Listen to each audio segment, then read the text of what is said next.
What's going on, everybody? Welcome to the stream. I'm Ian Douglas. I'm the author of this website, Tech Interview Guide. Welcome in. It's Sunday. We're going to do career prep, interview prep, resume reviews, all that kind of stuff. RJMJR, how's it going? Good to see you. Thanks for dropping in. Happy Sunday. Hope your weekend's been going well. Let's turn that microphone up a little bit. There we go. Cool. How's everybody doing? Hope your weekend's going well. I've got like kind of one topic thing that I want to sort of center around today, and we're going to kind of revisit the idea about like what is the job hunt and how can we show companies that we're really interested in what we want to do and where our interests really lie. I think that that's an important way to sort of distinguish yourself from other people who are applying for these jobs. So I want to dig in on that. We got the typical sort of giveaway, so exclamation point giveaway. We're going to be giving away this dragon here. The head is detached right now. Whoever gets the dragon, I'll make sure that you've got instructions on how to crazy glue everything together. And Tosha, good to see you as well. Happy Sunday to you. So yeah, we're giving this away not this coming Saturday, but the following. No, it is this coming Saturday. This coming Saturday, we're giving away this dragon. I'm going to be streaming today. I thought I was going to stream tonight. I was expecting a 3D printer kit to show up today, but it got delayed till tomorrow. So I'm probably going to stream tomorrow night and like unbox that. I'm going to clean off all the airbrushing stuff here, and I'm going to unpack it all here on the desk, and we're going to get up and running. I'm told it's like less than 90 minutes to assemble like the last of, the belts and the gantry and things like that to put it together and start printing. And so I want to work on that tomorrow on a stream. So you'll have an opportunity to get in the giveaway today, an opportunity tomorrow. Tuesday is my typical kind of stream day, and so is Thursday. I may do one. Actually, I won't be doing one Friday because it's my birthday. I won't be online on Friday. But Saturday, kind of afternoon, is when we're going to give away the dragon, and there will be no more like exclamation point giveaway at that point. So if you want to get in on the giveaway, if you're watching over on YouTube, if you're watching over on Twitch or over on Kick, you will need to come over to Twitch in order to do exclamation point giveaway. But feel free to get in on that. Otherwise, we'll give away a 3D printed dragon, maybe a laser etch of some kind. I'm behind on doing the laser etches, so the keychains and stuff that people have asked for. I'm going to get all those queued up later today. One of the things that I have kind of built for myself, and this was kind of a game changer for me, was building some jigs like this that these keychains can sit inside of. And so when I line this thing up for where the laser needs to be and I make this thing perfectly square, those keychains fit in there really, really well. And then I know exactly where they're going to be, and I can get stuff centered in there and stuff like that. So I'll be getting those done today right after the stream. I'm going to get those done, and they'll be out in the mail tomorrow.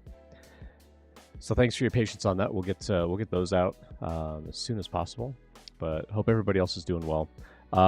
So I had several conversations this week with people who were trying to find jobs, and a few things really struck me. There was one person that I spoke with who had applied to almost 500 jobs, and they had like 5 phone calls. And one of those turned into a take-home assignment that they're currently working through. And it got me thinking, like, 500 applications is a lot. Like, that's a lot of effort for you to put in for, especially for a first time, this person's trying to get their first job in tech. It was, they're trying to stand out in some way. And then someone else that I spoke with, they had applied for, this other person finished their program, I think the end of last year. And so they're going on like 5 months. They've put out 500 applications, and they've only had like a couple of phone calls. This other person was kind of doing the right thing. They were doing a lot of networking. They were doing a lot of outreach. They were talking to a lot of recruiters. They had referrals at a ton of places, and they applied at a lot of places, specifically where they had a referral at the company. And they still got like really, ghosted, or just not getting a lot of feedback from recruiters on like where am I dropping off in the process here. And it's really unhelpful for people who are trying to get into the industry at the start of their career, when recruiters aren't helping them, get through the door and get past those initial hurdles of what does it mean to like even start getting interviews and so on. And I was watching a YouTube video because I watch other people who do career coaching and interview prep and things like that, just to try to get ideas about, what's my opinion about this thing or that thing, or how can we help people work through various processes and so on to try to figure out like what is it about the what is it about the interview process that's making it so hard? And is there something that we can all be doing to kind of help everybody else out? Like what can we do there? And so I had some ideas that I kind of heard about from some of these other YouTube channels that I think would be kind of interesting to sort of think through and talk through, to try to get to try to like think about what is it that we're really interested in? How do we stand out to these companies? One of the things that I say on the stream a lot is if you can build a project or really show a company that you're deeply interested in what they do as a company, you're way more likely to get a phone call. I still stand by that. But not everybody's super interested in, insurance and banking and, the finance industry or a marketing industry. Like that's not interesting to a lot of people, and I get that. And so I think that there's a balance that we have to strike there about how do we show that we're interested in something, but like this isn't, I don't eat, sleep, and breathe, car insurance, but I'm still interested in working on a product that helps other people. Like that's the point that you need to get across is how are you showing that interest? And basically this video that I was watching was talking about passion, and the person was basically saying, look, you don't have to be passionate about your job. You have to be passionate about why you're doing the job. And for that particular person, their idea was, well, I'm passionate about what I do because of who I'm passionate about. Like I've got a family, and so I need to take care of my family, and so I go and I work a job so that I can provide for my family, and that's very noble. But their whole thing is like, I don't give a rip about my job. I don't care about my job. I care about the people that I'm working to provide for. I care about supporting my family. I care about the lifestyle that I have. And I thought it was a pretty interesting take. I'm curious what everybody in chat thinks. It was a really interesting take because their whole thing was like, you don't have to care about your job. When you think about like layoffs and things that are happening, the company doesn't really care that much about you. So should we be caring about the job? My short answer is like, yeah, you still need to care a little bit about what it is you do because you're going to bring more drive and more motivation to that job day in and day out than just someone who has the technical skill that a company is looking for. Like they might hire you if you're an expert in a particular technology, but when you're trying to get that first job in tech, you have to show that you're interested in what they're doing. You have to show that you're interested in learning and growing with them as a company, because that's how you're going to stand out. That's how you're going to get noticed by them. But in the case of this one person I was talking to, they had sent out like 100 or 150 applications specifically to companies, like almost all of them. They had a referral at the company, and they were still getting ghosted by recruiters. So what is it about their background? This particular person had a military background, and a lot of companies actually usually really like people coming in with military background because they're very disciplined. They've got good leadership skills. They'll take advice. They constantly improve themselves. Like there are a lot of factors that go into who you are as a person, when you have some kind of like military background. And so I was really surprised that this person had sent out like 100 applications specifically, it was over 100, where they had most of those companies, they had some kind of referral. They had somebody at the company refer them for that job, and they still didn't get phone calls. So typically I've got like this kind of like mental flowchart in my head. Like I keep promising I'm going to write this down and like publish it at some point, but like, where are you falling off in the chain? Because then we can talk about like, if you're applying to, 100 jobs or 500 jobs in the case of this other person I spoke with, and you're not getting a single phone call, then it's something about your application that's not standing out to them.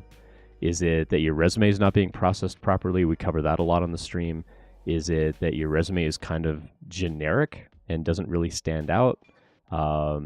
Do you have things on there that turn people off? Like, what is it about your application that you don't even get phone calls? Do you not have enough keywords on there? Are the keywords too generic? Like, what is it about that application process? If you start getting phone calls from recruiters and then it never progresses to a hiring manager, then it's something about what you're saying to the recruiter that doesn't fit well with them. And it might feel like a bit of a culture vibe mismatch or something like that, where they're just like, nah, we're not going to bother calling. Or, oh, you actually don't have the kind of experience that we're hoping for. There are still a lot of jobs out there. There's still a lot of jobs, though, that require some amount of experience. And it's that whole catch-22 of how do I get experience when I don't have experience? Like, how can I convince a company to give me a shot if they need me to have experience and I don't have any? And I think that that's where we kind of need to not lie to the company, but I think that we need to show that we've got a little bit more interest in what they do than what we maybe really have. And that can be really emotionally challenging and hard for some people to think about, like, how do I pretend that I care about the company when I don't really care. I don't give a rip about insurance or something like that. How do you sort of stand out to those kinds of companies so you can still at least get a phone call and start practicing those interview skills? And Tosha says, I think if you're in the pool with people who are passionate about it, recruiters will choose them. Possibly, yeah. Dota 2 says, startups have entered the arena for having no experience. Yeah, for sure. So it's disappointing when you see these companies that will only talk to you if you have some amount of experience to begin with.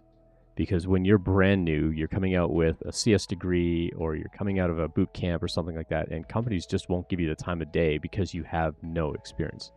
There's only so much freelance work that you can do out there to kind of build up a portfolio. There's only so much you can do to make it look like you've got professional experience without outright lying on your resume. And I generally advise, like, you don't want to do that. You don't want to stoop to the level of lying on your resume, because it's a lot easier for them to detect that during the interview process, and it's really apparent when, if you lie and you get the job, that day one you really don't know what you thought that you said you knew, and companies will let you go like almost immediately. If you come in and it's like, wait, you interviewed, you had all these skills, or you claim to know all this stuff and you clearly don't, so you're not what we're looking for. Companies will just let you go, and now you're in the exact same spot, but now you're building up a reputation for yourself of not being honest. So I think it's important that you have integrity around your application, and you don't try to embellish like what you know or what you claim to know. But how do you get your foot in the door? And that's really, really hard. And so I kind of want to center everything today around kind of this YouTube video that I was watching about passion. And should we have passion for the job, or should we just have a passion for why we're doing the job? Like, I have hobbies, I have interests, I have a lifestyle I want to maintain, I have a family to support, or I want to contribute in some way, on a financial basis. Or I want to buy 3D printers or airbrush kits or something, and so I need a job to pay for all of that kind of stuff. And that's what I'm passionate about. I'm passionate about doing all this stuff on the side, and so I don't really care about who I work for. I think that to some degree that's okay, but you have to be really careful expressing that in an interview about why you want that particular job. Like, one of the first questions they're going to ask is like, tell me about yourself. And I talk about this a lot in the email series that I publish that you can go subscribe to, and I'll drop this link in chat for Kick and for YouTube. There, like, one of the first messages that I talk about in one of the email newsletters is, tell me about yourself. And that's not like, oh, tell me what you were like as a kid and tell me what you did in high school. Like, they're not asking for your life story. They're asking, why are you relevant for this job? Why do you care? Like, why are we having any kind of conversation right now? Hopefully they see some of that in your application process to begin with. Hopefully they're seeing something about, your background, your technical skills, the projects that you've worked on to even want to call you in the first place. But they're still going to be wondering, who are you? Like, tell me about you. But they're really asking, why are you relevant to this job? Like, why should we keep talking to you about this particular position? What is it about your background? What is it about your technical skill that drew you to this particular job? What is it about our company that you like? Those are the kinds of things that you have to put in that answer. And so in the email series that I publish, I don't tell you how to make the perfect answer. I tell you why we asked that question in the first place so that you can come up with your own perfect answer. Because there's no perfect way to explain to any one company, this is why you should be talking to me, this is why you should be interviewing me. You need to be able to humble brag on yourself a little bit, but you need to be able to really sell them on the idea of this is why this job matters to me. There is going to be some amount of, you need to show them that you care about the company, you care about what they do, you care about the direction they're headed, you care about the technology they use. Like, you have to show a pretty deep interest in something for them to keep wanting to talk to you. That's certainly important. I don't want to downplay that. At the same time, that doesn't have to be your driving, motivating factor of getting a job. There are always going to be things that are going to interest us outside of what we do for work. There are always going to be things that we care about, whether it's a hobby or family or whatever, that, we're going to use that paycheck for. I'm saving up for a house. I want to take vacations. I want to travel the world. I want to, I want to put my kids in a good school. I want to buy a new car. Like, whatever that passion is, that's kind of supplemental to what you do. And I think it's okay to to show that you have an interest in what the company does. I still stand by my general advice, though, that it's important for you to show them that you care about what they do. Because if you just walk into that interview and you're like, oh yeah, I really love working in this particular programming language, that can actually backfire on you. Because if they are kind of in the process of, well, maybe we don't want to use that programming language forever, you're kind of becoming a risk already, because they're going to think, well, if we hire you and we change our programming language, are you going to leave because you really like working in Python? And we're thinking about moving away from Python. So we need to know that you're interested in what we do, so you're not going to care what programming language you do it in if you care enough about what it is we're trying to do as a company. And that's where, do we have to be dishonest about it and say like, oh yeah, I'll totally work in whatever technology because I appreciate what the company's trying to do? I think some of that passion will come as you have the job. You may not have that passion as you're applying for that job, but I think once you get in there and you enjoy the people that you work with and you enjoy the kinds of projects or how the projects are run, I think you can have a deeper appreciation for what that company is doing, to where, yeah, I don't care what technology we use. Like, I just want to keep working with these people. When I worked at SendGrid, it was actually the first job I had in a while where I had stayed at that job for a long time. And I remember interviewing somebody who, when we got to the stage of the interview where I'm asking them like, hey, have you got any questions that I can answer for you? They said, yeah, I was actually looking at your background and you've actually been at this job, I think about 3 years at the time. And they're like, looking at your own job history, you usually leave a job every year, year and a half. Like, why are you still here like 3 years in? And I was really impressed by the question because they did their homework on me. And I thought it was really interesting that they thought about looking up who was interviewing them. And I said, honestly, it's the people that I work with. Like, I really enjoyed working with the people at SendGrid. That's what kept me there. And it kept me there for, another full year. I was there for 4 full years, like almost to the day. And I said, it's the people that are here that drives me. Like, working on email, it's not the greatest, most glamorous job, but I love what we're trying to do. I love that we're trying to scale things, and I love the people that I work with. They're a lot of fun. They're passionate about what they do. We're all passionate about growing. We're all passionate about helping each other. Those can be motivating factors, to kind of help you out once you get that job. But when you're trying to apply for that job, it's hard to talk about that kind of stuff in an interview because you don't have that experience level yet. You don't have the experience maybe of even working on group projects, much less understand what that dynamic has to be working with other people. So there's a balance that has to be struck about how do we get through these interviews where we talk about what we're interested in when maybe that company doesn't do something that exciting. Like there's a company in California that works on construction software that a lot of graduates from the school where I used to be an instructor, they've gone to work at that company. And that company, will generally give most of the students from that school, they'll at least give them an opportunity to apply and maybe start the interview process. They may not pass the interview, or they may not have that many roles open, but they understand what the school does and the curriculum and things like that, and so they'll pretty much give just about anybody a shot, at least at an interview. But I mean, construction software, meh. That's not that exciting. I mean, it's logistics and it's scheduling and things like that. And there's some interesting algorithms that you can get into if you're really interested in conflict resolution from a scheduling point of view. I'm trying to book the same piece of equipment that somebody else needs on another job. How do we kind of mitigate all of that? There are some interesting algorithmic things in there. Or you could be really interested in the technology, or you could just be really interested in like, hey, there are other people from my school working here and I trust what they know, and so I'm interested in working with some of the people from my school. There could be that motivator. But how do you talk about all of that in an interview when you don't have a background, you don't have professional experience yet? That's where it gets really, really tricky. And we got to do something to stand out.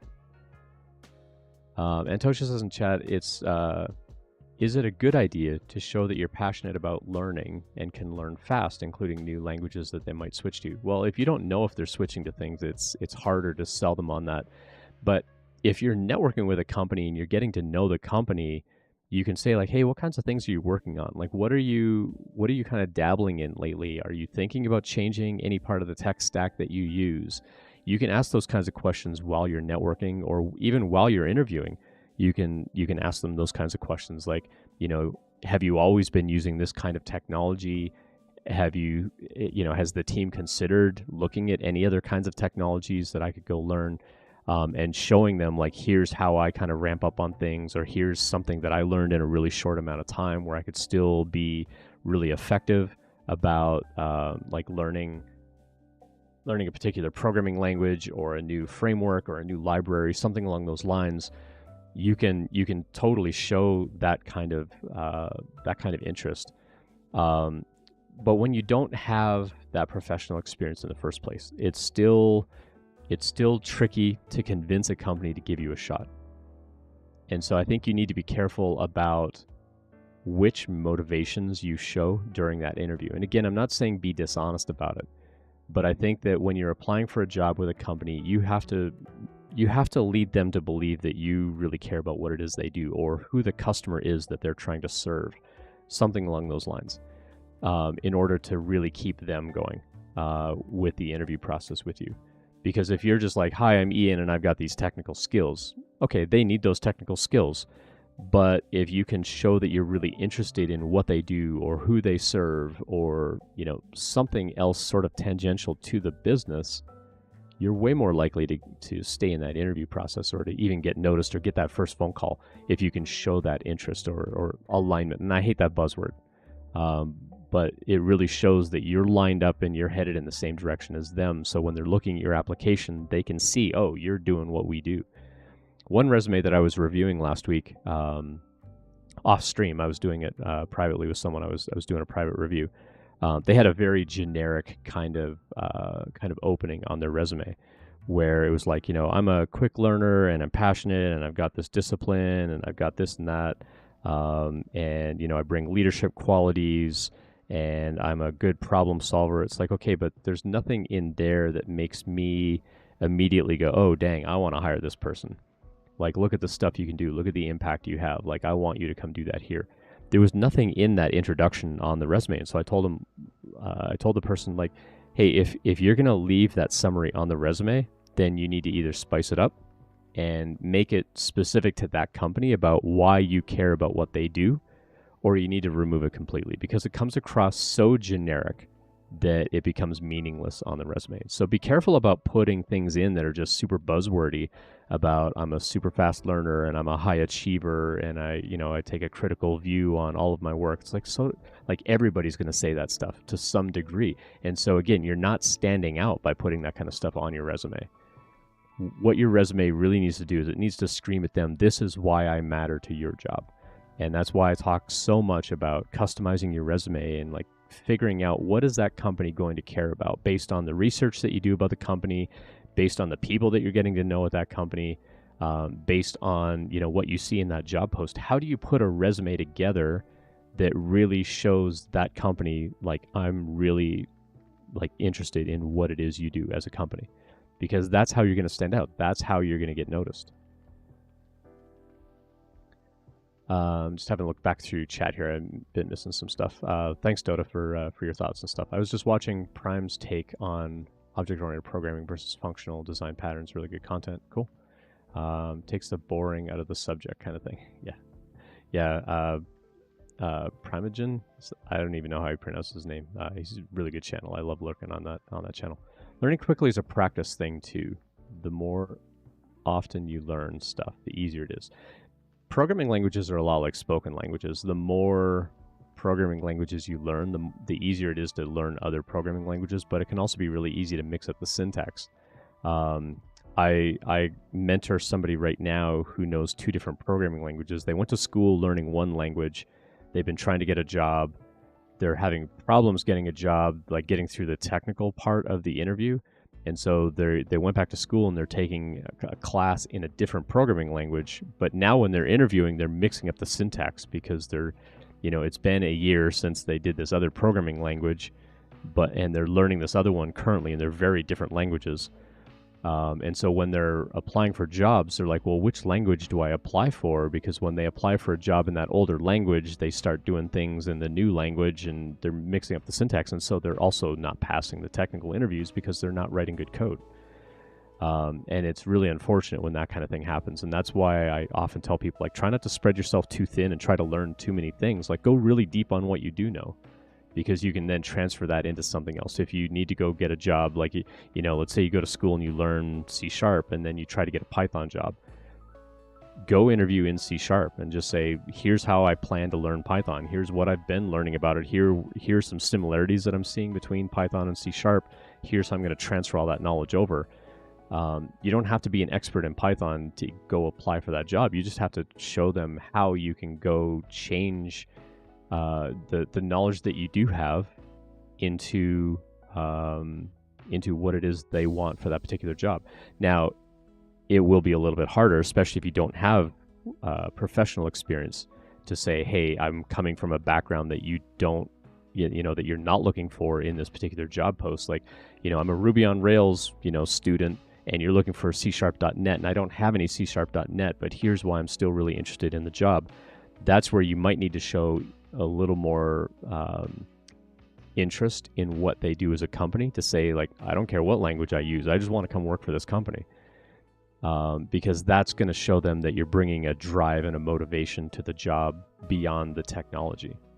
But you're still going to have to be able to show them how quickly you could learn something. And so your resume, your projects, how you conduct yourself in the interview really has to talk a lot about, this is how I learned something quickly and how I got up to speed on it. That's what's going to win them over on those points if you don't have professional experience. So if you're watching on YouTube, if you're watching on Kick, feel free to come over to Twitch if you want to get on the giveaway. But we're talking today about interview prep and career prep, and how do you stand out to a company when you don't have any job experience in the tech industry? How do you get noticed? How can you sort of formulate a resume? How can you build up a resume in a way that's going to stand out to a company to make them think, oh, I really want to call this person? Because when they look at a resume and they're like, okay, we got this C#.net job and you come from a Ruby on Rails background and this resume doesn't match, they're more likely to pass on you. But if you can show some kind of project or something about, that's at least a little bit similar to what they do as a company, then you're more likely to at least get a phone call, because that passion and that motivation can help drive the interest that you have in learning some other technology or learning some other language, that sort of thing. Dota 2 says, great leadership in getting that worst mod badge made. Accountability in modding has increased 10x.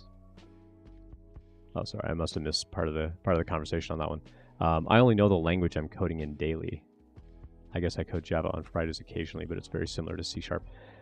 I spend most of my time in Python. I've dabbled a little bit in C#. I write a lot of JavaScript for work, but those are the languages that I'm really focused on most right now.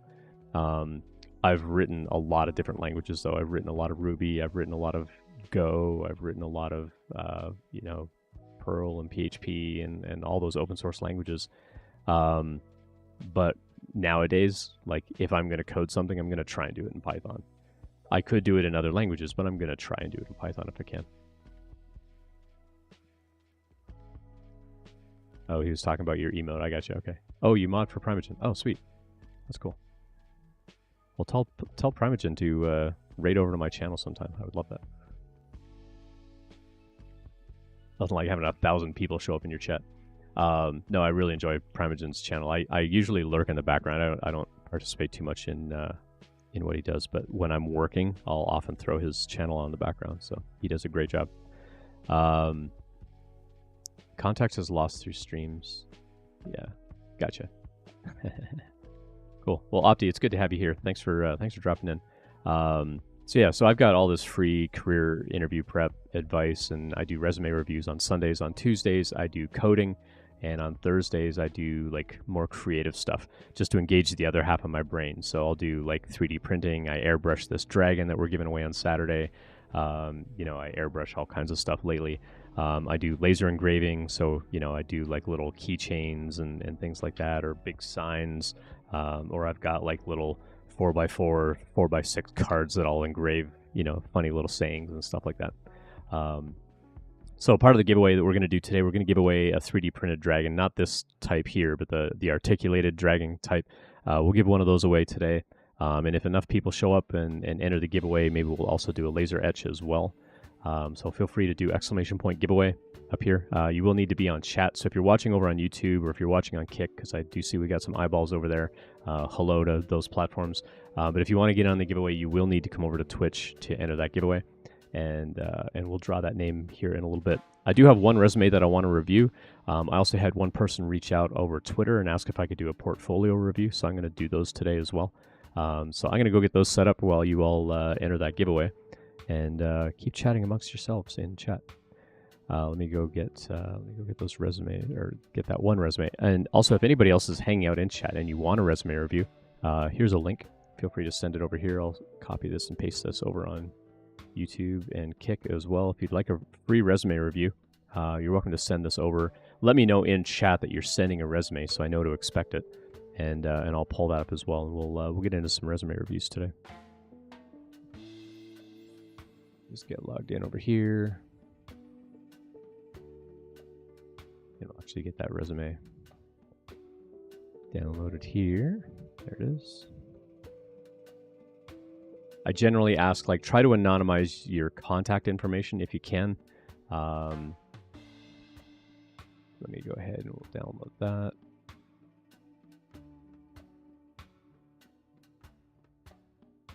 Take their name off the file name, so hopefully you don't see that. And we'll pull that up over here. Cool. So we got that. We got a portfolio review, or if you want like a LinkedIn review or anything like that, I'm happy to take a look at any of those kinds of things today. Otherwise, I think I'm good to go here for that resume review. Let's see, did I miss anything else? What contact should be on a normal resume? So, I mean, your name has to be on there. I typically say, like, put your email and your phone number on there. I would recommend putting a LinkedIn link on there. If you're in a developer type of role, putting a GitHub link or something where they can see a portfolio of your work is really, really helpful as well, depending on what kind of developer you are. If you're in DevOps, that's a lot harder to do. But if you're a programmer, some kind of code repository, it doesn't have to be GitHub, but a lot of people like to see GitHub. But when they look at GitHub, like, what is it that they're looking for on GitHub? Are they looking for the contribution graph? Are they looking for just what kinds of projects you get involved in? Or are they looking at it for what kind of programming languages you use, that sort of stuff? Steph Codes, thanks for the follow. Thanks for coming in. So I generally say, like, if you're a programmer and you've got projects, having some kind of repository where I can go look at the code of those projects can be really beneficial.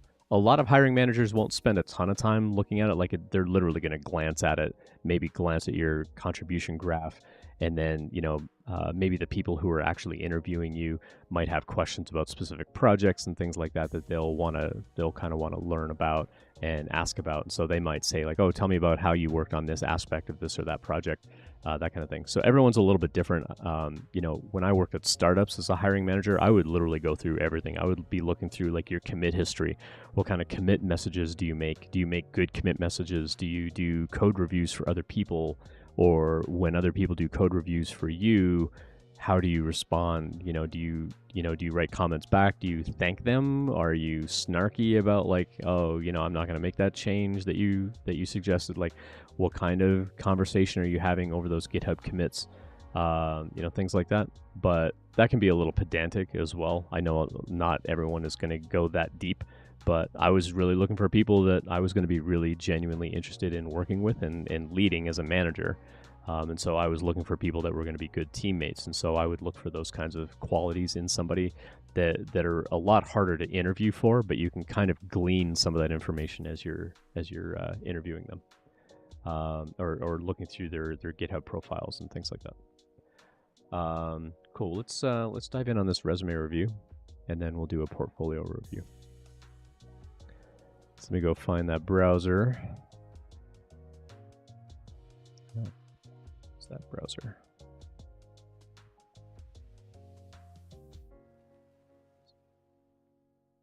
Let me shrink this up here a little bit. So again, if you want to get in on the giveaway, there's a chat message over here. You can do !giveaway, but you will need to be on Twitch in order to do that. I don't have the YouTube chat API hooked up, and Kik doesn't have a chat API. Cool. Let's go look at the notes that they sent in with this resume review. So they were looking for a public review. They're looking for an internship, entry level, junior level kind of role. They don't have any experience. So they're looking for a full stack software engineer, front end software engineer, or a back end software engineer. So they kind of want to cover the gamut of everything here, as far as, like, what they're looking for. So I think what can be important. So the first thing that I'm going to say about this is, when you're looking for, like, I'll literally take any kind of job, I think it's really important that you make a resume specific to the type of job that you're applying for. So if you're applying for a full stack role, you need a full stack resume. If you're applying for a back end role, you need a back end resume. I did the same thing when I did my job hunt a little over a year and a half ago. I've done management, and I was applying for manager jobs. I've done engineering, so I was applying for engineering jobs. And I'm also doing developer relations at Postman, so I was building up, like, a developer advocate, developer relations kind of resume. And I basically had 3 different resumes, and I would send each one out depending on what kind of role I was applying to, because it doesn't help me to send out one generic resume that tries to cover all the things. So the first thing I would say to this person that wanted this resume review is, if you're looking for a full stack role, make a full stack resume. But if you're going to apply for a back-end job, don't send them a full stack resume, because it shows that you're going to be, like, yes, you're going to have some amount of back-end skill, but you're also highlighting a whole bunch of front-end skills that are not important to that company and not important to that role. So why put that on the resume? If you need it to fill up space, then that's fine. But you still, like, if I were this person, I was applying for a back-end role, I would say I'm a back-end software engineer, not full stack. Yes, you happen to have front-end skills like HTML and React and things like that, but you want to really highlight, these are the back-end skills that I have. So let's talk about this a little bit. So they got all their contact info up here, and they've got full stack software engineer. I would actually put this underneath your name and then put your contact info. That's just how I would do that myself. They've done a good job kind of masking this stuff out for us. Now, do you need to put your whole street address on here? I would say no. In fact, I generally tell people, like, take your location off your resume completely, because it can subject you to geographic bias. Especially when you're looking for that first job. A lot of companies might think, like, oh, if we want to do, like, a back to office policy, now I know you live in Miami, but I'm in Denver, Colorado, so if I interview you, even if I really, really like you, I'm going to have to pay to move you out here, and that's less desirable for a company. They're probably going to want to find somebody local. And so I would say take your location off completely. And if they ask where you're located, then you can say, oh, I'm actually looking to relocate to the Denver, Colorado area, in a month or two. That's why I'm looking for work in that area. So you want to make it sound like you're willing to relocate there, but you're just not there yet. But by putting your location on there, if you're applying for a job in Miami, then fine. But take the street address off of here. They are not going to hand deliver you a job offer. So at most, you need to, well, actually, I guess this is Miami. What is MA? Massachusetts? So, okay, not Miami, Florida. If that's Massachusetts, I didn't know there was a Miami, Massachusetts. Let's say, okay, they live up near Boston or Miami, Florida. Either way, I'm in Denver. You want to make it sound like I'm, that you're planning to relocate out there. Now, if you are looking for a job near that city, then put that on there if you currently live in that area. Is it dishonest to say, like, if I was a company in Denver, would it be dishonest for this person to send a resume with Denver, Colorado on the location?